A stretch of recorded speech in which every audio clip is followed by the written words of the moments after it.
Ha sido realmente un gusto hablar con Vanessa Quiroga. Qué refrescante conversación cuando una persona quiere salir adelante por sí misma. Y Daniel Llovera nos cuenta lo que pasó en Tarata hace 20 años y lo que tenemos que remontar aún hoy. Veamos. Hace 20 años en la noche, dos autos, uno Datsun y el otro Toyota, eran conducidos por integrantes de un comando terrorista del Comité Metropolitano de Sendero Luminoso hacia Miraflores para cumplir con una orden: golpear el corazón financiero de Lima y de la gran burguesía peruana. Allí operaban las agencias de los bancos de crédito, hipotecario, Continental, Interbank, Industrial, entre otros. Uno de los vehículos que ya transitaba por la avenida Alarco no tenía placa de rodaje. Era el Datsun color guinda y era el que contenía los 400 kilos de dinamita mezclada con petróleo que los senderistas habían acondicionado por la tarde. Pasadas las 9 de la noche, los terroristas aún no habían podido estacionar el auto frente a las entidades financieras. Entonces lo dejaron rodar por la calle Tarata y lo abandonaron. A las 9:20 de la noche, explotó.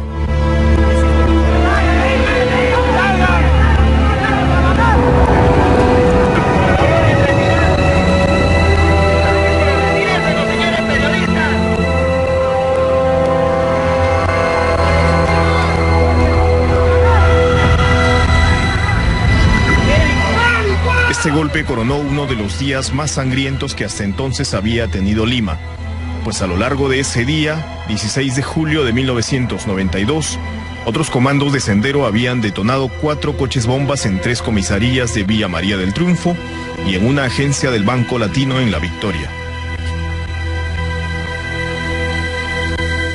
Tarata para Sendero, primero es en la estrategia de Abimael Guzmán. Era el inicio de la cuarta etapa de la guerra, ¿no? Y él la llamó el equilibrio estratégico.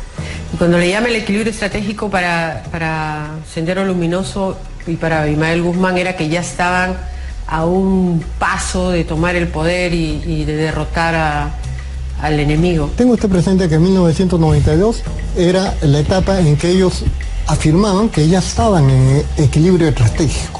Este equilibrio estratégico significa que la fuerza del orden no pueden darle golpes certeros a los terroristas y que ellos estén ya en igualdad de condiciones. Para Sendero era el equilibrio estratégico.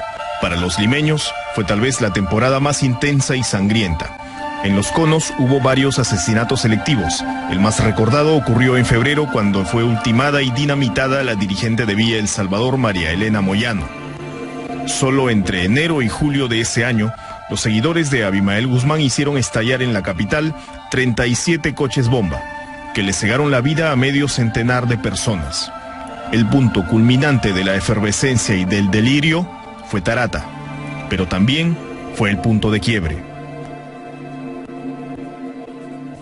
La persona que estuvo responsable de todo el Comité Metropolitano y de Socorro Popular era Marta Huatay. Y esta señora, a diferencia de sus antecesores, que seleccionaban el tipo de atentados para darle un cariz más político que delincuencial, en realidad Marta Huatay lo que hizo era dar carta blanca a todos para que se cometiera cualquier tipo de atentado. La frase de ella era: cualquier cosa que sirva a la revolución se justifica. Tarata, ¿por qué Tarata es un hito? Porque Tarata es el fin de Sendero Luminoso. Después de eso, la reacción y el rechazo era tan grande que se terminó Sendero, ¿no es cierto? Por lo menos acá, detuvieron, capturaron a la gente. Y el mismo Abimael, en las declaraciones que hace, en las entrevistas que se le hace, se lava las manos, ¿no? En efecto, Abimael Guzmán nunca hizo un mínimo ejercicio de autocrítica. A lo sumo, en el año 2003 le dijo a la Comisión de la Verdad, en una de las 19 entrevistas que ésta le hizo en un ambiente del penal de la base naval del Callao, que lo de Tarata fue un error. Por ejemplo, el 27 de enero del 2003, sobre el problema de Tarata, Guzmán dijo: incluso Dicen que ese hecho torció el giro del proceso de la guerra. Tarata, lo hemos dicho muchas veces, fue un error. Lo hemos dicho en todos los medios. No lo hemos ordenado.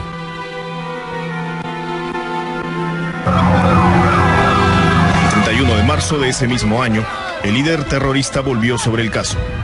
Acá en Lima es un error. Claro que es un error, un craso error. Porque si desde noviembre de 1991 planteamos oficialmente que hay que ganar a la burguesía nacional, y disculpe que use esos términos, pero son los que están en los políticos. ¿Cómo golpear en Tarata? ¿Qué sentido tiene? Es como decir, ven y darle un mazazo en la cabeza. No tiene ningún sentido. ¿Hay excesos? Claro que los hay. Para mí es un exceso quitarle la vida a una persona cuando no tiene ni fundamento ni razón alguna. Finalmente, el 22 de abril, Guzmán respondió otra vez lo siguiente. Que yo sepa, la gran burguesía no ha tenido golpes en sus miembros. ¿En quiénes? Quizás uno que otro por excepción, quizás. ¿Cuál es la gran burguesía que ha sido golpeada? De la burguesía nacional me parece que algunos sí han sufrido las consecuencias. Tarata es una muestra de eso. Y de Tarata ya hemos dicho, fue un error. No sé cuántos fueron los que ahí perdieron la vida. Lo de Lucanamarca, también él dice en una entrevista que sí fue un exceso, probablemente se mataron demasiados, pero fue importante hacerlo porque con eso se daba la lección a todos los traidores. Las mesnadas. Las mesnadas. Y entonces igual con Tarata, ¿no? Se lava las manos, o sea, te digo, es un cobarde que estuvo además toda la guerra acá en Lima, escondido, dirigiendo, y dice, sí, pues fue un error porque nos enfrentamos a toda la civilidad, a la gente, a la sociedad, y que nos quitaron bases de apoyo. Tarata fue apenas parte de la aplicación de lo que Guzmán denominó el pensamiento Gonzalo.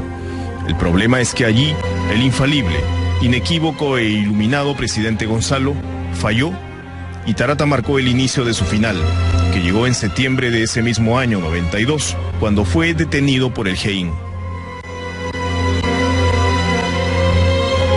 Hoy, sin embargo, 20 años después de Tarata y de la captura de Guzmán, no solo no podemos hablar del fin definitivo del movimiento que él creó, sino más bien de una suerte de resurgimiento con personajes visibles que piden su liberación y además reclaman el pensamiento Gonzalo. Y no solo nos referimos a Alfredo Crespo y a los demás seguidores del Movadef, sino al dirigente máximo del movimiento magisterial llamado Sútec Conare, Efraín Condori, quien en los días anteriores no quiso referirse a sus vínculos evidentes con el movimiento por la amnistía y derechos fundamentales. Pese a esa negativa, existe un material de innegable contenido que Tribuna Abierta ha encontrado. Se trata de la grabación de parte del discurso que ofreció Condori en su calidad de presidente del Frente de Defensa de Melgar Puno en el último día del Foro Alternativo Mundial del Agua, el 17 de marzo último, en la ciudad francesa de Marsella. Escuche lo que dijo allí Condori. Y expresar aquí nuestra solidaridad con los 3 muertos en Madre de Dios antes de ayer en el Perú. Y por otro lado, este gobierno ha dado giro a la militarización y persecución a principalmente marxistas, leninistas, maoístas, pensamiento Gonzalo, y a los dirigentes de las luchas populares. Marxistas, leninistas, maoístas, pensamiento Gonzalo. Si Movadef no hace lo que decía Sendero, no es porque consideren que ese no es el camino, sino que este no es el momento, ¿no? Lo han dicho claramente. Es que Abimael fue clarísimo cuando lo detuvieron y lo presentaron cuando lo habían detenido Fujimori, y les dijo, y dio el discurso que esto era un recodo en el camino. Él de ninguna manera nunca ha dicho que estuvo mal lo que se hizo, ni que hay que cambiar la estrategia, es un recodo. Y entonces es un momento que no es el momento de la acción de armas, es seguramente el momento de acumulación política, pero después va a venir de todas maneras la estrategia que él señala en su pensamiento, que solo con el fusil se toma el poder. Esta organización terrorista realiza un trabajo de propaganda muy eficaz. La propaganda consiste, lo decía Mao Zedong, en hacer penetrar en la mente de los pueblos la idea revolucionaria. Consecuentemente, el manejo que se le da a través de las escuelas populares es sumamente intensivo y logran llegar al punto de lo que conocemos comúnmente como el lavado cerebral. Porque la escuela popular tiene ese objetivo, hacer que cada uno de sus participantes se convierta en un potencial combatiente, en un potencial terrorista, y esté dispuesto a cometer estos atentados. Aunque parezca inverosímil, aún se escuchan estas reivindicaciones al llamado Pensamiento Gonzalo. Ese discurso no ha cambiado 20 años después, pese a las notorias y abismales diferencias que existen en el país. Pero en ese entonces, el Estado respondió a Tarata 2 días después, el 18 de julio, con otro hecho brutal y sanguinario, el del secuestro y la ejecución de los 9 alumnos y un profesor de la universidad.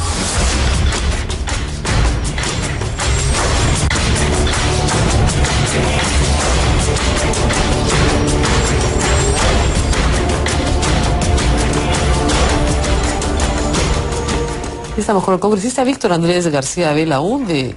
Vamos a hablar de la política interna en el Congreso de la República, pero ante estas imágenes y este recuerdo es inevitable regresar un poco atrás, ¿no? Yo le contaba al público de Radio Capital que mucha gente dice, y lo dice también la Comisión de la Verdad, que Tarata significó que los limeños se dieron cuenta del terrorismo. Y yo en la mañana decía, perdón, en el año 85 su padre fue una víctima de toda la crudeza de Sendero Luminoso. Le volaron el carro y no lo mataron de milagro. Bueno, pero murió el chofer, ¿no? Sí, claro. Murió el chofer y además murió frente a una clínica, la clínica italiana, ¿no? Y él se salvó de puro milagro. Bueno, se salvó en muy mal estado y vivió unos años más y luego falleció, pero nunca quedó igual, quedó totalmente disminuido. Tuvo 2 balas en la cabeza que le volaron el lóbulo frontal derecho y 3 balas en el resto del cuerpo.